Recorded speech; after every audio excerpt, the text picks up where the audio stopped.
For tonight, we'll be discussing our machine experiment number 8, which is shipwright register in Verilog. Still, ang gagamitin pa rin naman natin na tool for this one is Xilinx ISE. Then, same language pa rin tayo, we use Verilog.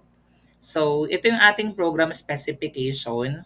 Sabi dito, we will write and simulate a synthesizable Verilog code. Again, pag sinabing synthesizable, dapat ma-convert natin yung code natin to its equivalent hardware or circuit. So, ang gagawin po natin na Verilog code is for a shipwright register. And then binigay ko na yung mga ports na meron tayo for our circuit. Meron tayong clock, serial underscore in, serial underscore out, parallel underscore out so that we could monitor yung contents ng ating ship register. So, pinapakita ko naman ngayon yung ating black box. So on the left side, ito yung mga inputs natin. These are the input signals that we're gonna use. So lahat po siya ay 1 bit. So meaning to say, scalar lang yung gagamitin po natin for this. We have clock, reset, and then serial in.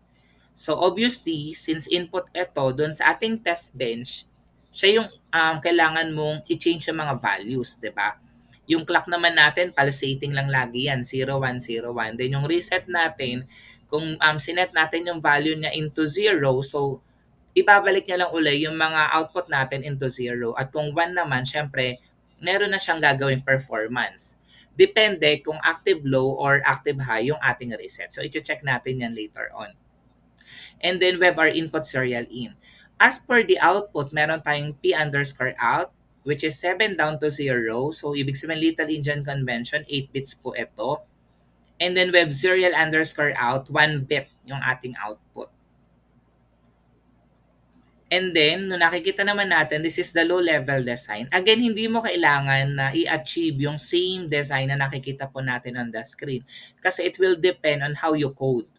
Sa code ko, ganito yung na-produce ko na output. Pero kung iba yung style mo ng way of coding, syempre, iba rin yung low-level design na mapoproduce po natin. And then, ito na yung naging output po natin. So, obviously, yung ginamit kong time scale ay ganun pa rin, 1 microsecond over 10 nanosecond. Kaya ang interval ko ay for every 1 microsecond. And then, so meron ako ditong clock as I have said, 01, 01, 01, 01, 01, forever lang siya na 0101. And then yung reset natin, yan. So ibig sabihin, itong reset natin naka-active high. In such a way na kapag high yung value ng reset, that's the time na magzi-zero yung ating parallel out. At kapag naka-low yung value ng reset, ibig sabihin patuloy na nag-change yung value ng ating parallel out. And then ito yung ating serial in, and then ito yung ating serial out. Although naputo lang ng konti yung screenshot ko dito, pero ang nangyayari kasi dyan, yung serial in, syempre ipinapasok mo siya ng ipinapapasok doon sa ating parallel out, then yung inuusod natin in the parallel out, yun yung ina-output naman natin sa serial out.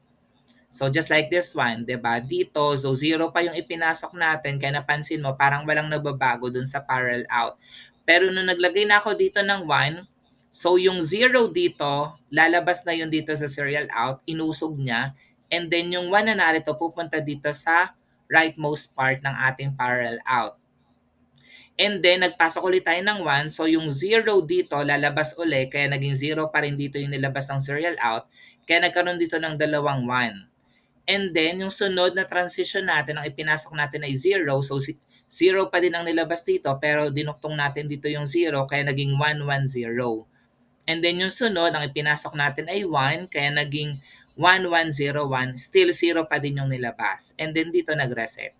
Siyempre, kung tinuloy-tuloy mo yan na nag-feed ka ng serial in, darating yung time na yung 1 dito, ilalabas niya na rin yun dun sa serial out.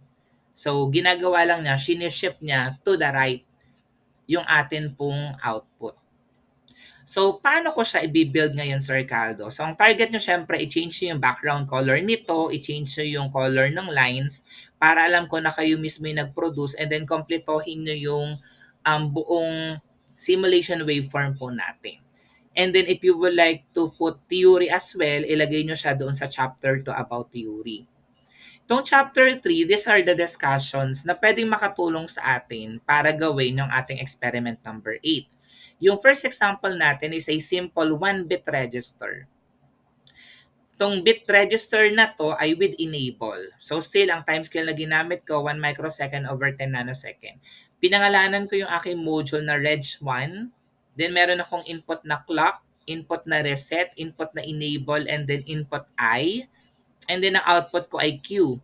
Remember na kapag meron tayong output, lagi tayong gumagamit ng register. Kaya naglagay ako dito ng register Q.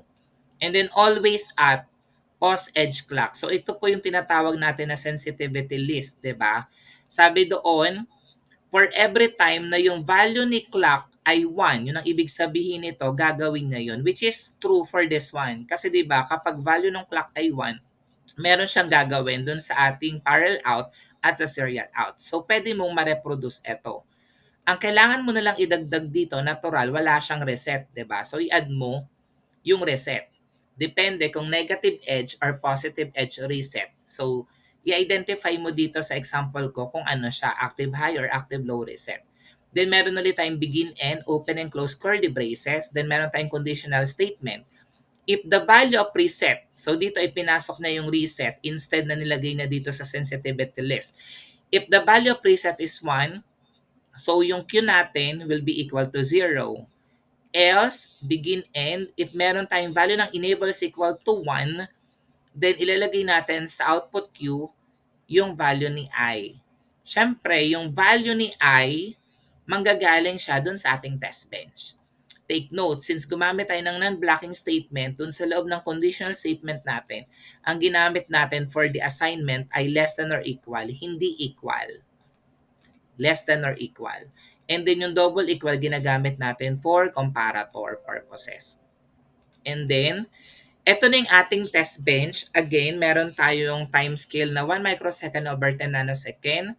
So, pinangalanan ko lang yung aking clock na underscore T para ma-identify natin na test bench. Ganon din yung reset, yung enable, yung I. And then, winner natin yung ating output. Remember, for the test bench, we use where for the output. Pero hindi na naman natin to pinoproblema kasi sa Xilinx ISC auto-generated siya, di ba? And then, syempre, kailangan din nating i-declare yung atin pong gagamitin ng mga ports dito sa ating test bench. So, gagamit tayo ng unit under test for that purpose. And then, isa-set up natin yung clock. So, pwede mong i-adapt ito kasi yung clock naman natin forever lang, di ba? Always, begin end, clock underscore t is less than or equal to 0. And then, after 25 microsecond, magiging ang value ng clock ay 1. And then, ito naman, itetest natin yung functionality ng ating register. So, nag-set tayo ng values dito ng ating reset, enable, then I. So, initially, yung value ng reset ay 1, enable ay 0, then I is 0. Then, after 100 microsecond, pumunta na tayo dun sa ating case 0. So, sinet natin si reset as 0, enable as 0, then the value of I is 1. Then, dinisplay natin sa screen yung output ni Q. And then, for case 1 naman, so still hindi natin binago na value of reset is 0, pero this time, the value of enable is 1, and the value of I is 1. Then, we display the value of Q. For case 2 naman, the value of enable is 1, the value of I is 0. Then we display the value of Q again. And then for case number 3, sinet natin si reset as 1, then enable is 1, then I is 1, then we display the value of Q. Ito naman is for the 4-bit register. Kanina, 1-bit ito, kaya scalar lang yung approach dito. Pero dun sa aking binigay, yung output ko ay naka-vector, 'di ba? So kaya kailangan you know as well how to process vector signal. Ito ay 4-bit register. So meron tayong ginamit uli na timescale na 1 microsecond over 10 nanosecond. Same pa rin yung input, same pa rin yung output. The only difference is that yung ating input na ay ginawa nating 4 bits, Little Indian convention, 3 down to 0, along with our output Q, 3 down to 0, Little Indian convention, and our register as well. Pero na-notice po ninyo, wala tayong changes dun sa loob ng ating always block. Ayan. And then yung ating register, syempre, ang magbabago lang uli, yung ating register for the I, and then for the wire for the Q. Pero as you would notice here, yung change na lang natin sa kanya is yung value ng ating I. So this time, I make use of the value pa equal to 5. Yan. Then, chinecheck ko yung output ni Q. Unlike yung kanina, lagi lang 0 or 1 kasi nga naka-scalar siya. Pero ito, vector. Dahil vector siya, meron tayong 4 bits. So, pwedeng meron kang possibility na 0, 0, 0, 0 to 1, 1, 1, 1. So, those are the possible values na pwede natin gamitin for the test bench. So, syempre, after po natin siyang ma-code, ilalagay mo yung Verilog code, ilalagay mo rin yung test bench, along with the black box or the high-level design and the low-level design and then the simulation results. Thank you.